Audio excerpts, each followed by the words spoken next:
اللہ اکبر اللہ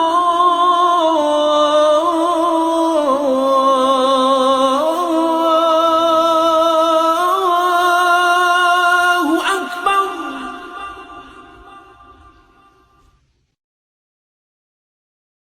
شروع کرتا ہوں اللہ کے نام سے جو بڑا مہربان اور عطاء دیوان ہے۔ آداب ناظرین، میں ہوں آپ کا میزبان عبد الواجد اور آپ دیکھ رہے ہیں تسنیم ٹی وی۔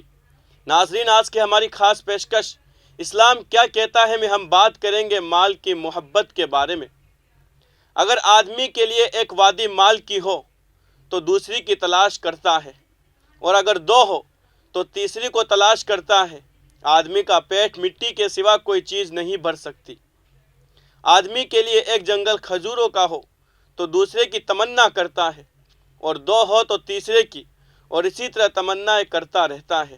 اس کا پیٹ مٹی کے سوا کوئی چیز نہیں بھر سکتی۔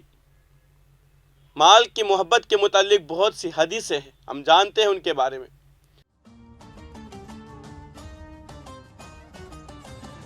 حضرت کعب رضی اللہ عنہ فرماتے ہیں کہ میں نے حضور اقدس صلی اللہ علیہ وسلم کو یہ ارشاد فرماتے ہوئے سنا ہے کہ ہر امت کے لیے ایک فتنہ ہوتا ہے جس میں مبتلا ہو کر وہ فتنے میں پڑ جاتی ہے۔ میری امت کا فتنہ مال ہے۔ بخاری شریف میں حدیث ہے، حضور اقدس صلی اللہ علیہ وسلم کا ارشاد ہے کہ خدا کی قسم مجھے تمہارے اوپر فقر و فاقہ کا خوف نہیں ہے، بلکہ اس کا خوف ہے کہ تم پر دنیا کی وسعت ہو جائے جیسا کہ تم سے پہلے امتوں پر ہو چکی ہے، پھر تمہارا اس میں دل لگنے لگے جیسا کہ ان کا لگنے لگا تھا، بس یہ چیز تمہیں بھی ہلاک نہ کر دے جیسا کہ پہلی امتوں کو کر چکی ہے۔ اب جانتے ہیں مال کا کس پر خرچ کرنا ثواب ہے۔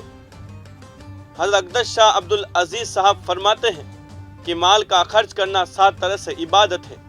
نمبر 1 زکوٰۃ، جس میں عشر بھی داخل ہو۔ نمبر 2 صدقہ فطر۔ نمبر 3 نفل خیرات، جس میں مہمانی بھی داخل ہے اور قرض داروں کی انعات بھی۔ نمبر 4 وقف مساجد، سرائے یا راہ بنانا۔ نمبر 5 حج، فرض ہو یا نفل، یا کسی دوسرے کی حج میں مدد کرنا توشہ یا سواری سے۔ نمبر 6 جہاد میں خرچ کرنا کہ 1 درہم اس میں 700 درہم کے برابر ہے۔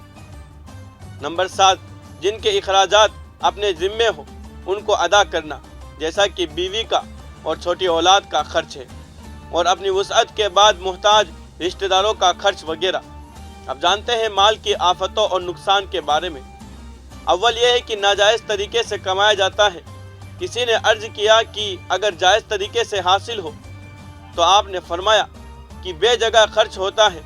کسی نے عرض کیا کہ اگر اپنے محل ہی پر خرچ کیا جائے تو آپ نے فرمایا کہ اس کی اصلاح کا فکر اللہ جل شانہ سے تو مشغول ہی کر دے گا، اور یہ لا علاج بیماری ہے کہ ساری عبادات کو لب لباب اور مگن اللہ جل شانہ کا ذکر و فکر ہے، اور اس کے لیے فارغ دل کی ضرورت ہے، اور صاحب جائیداد شخص دن بھر رات بھر کاشتکاروں کے جھگڑوں کی سوچ میں رہتا ہے، ان سے وصولی کے حساب کتاب میں رہتا ہے۔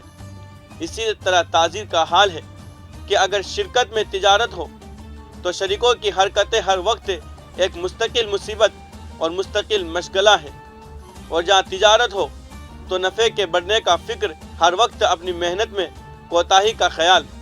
تجارت میں نقصان کا فکر ایسے امور ہے جو ہر وقت مسلط رہتے ہیں۔ مشاغل کے اعتبار سے سب سے کم وہ خزانہ ہے جو نقد کی صورت میں اپنے پاس ہو، لیکن اس کی حفاظت اور ایجاد یعنی جائز ہونے کا اندیشہ، چوروں کا فکر اور اس کے خرچ کرنے کے مصارف کا فکر، اور جن لوگوں کی نگاہیں اس طرف لگی رہتی ہے ان کا خیال، ایسے تفکرات ہے کہ جن کی کوئی انتہا نہیں ہے، اور یہی وہ سب دنیاوی مجرات ہے جو مال کے ساتھ لگی رہتی ہے، اور جس کے پاس بقدر ضرورت ہو وہ ان سب فکروں سے فارغ ہے۔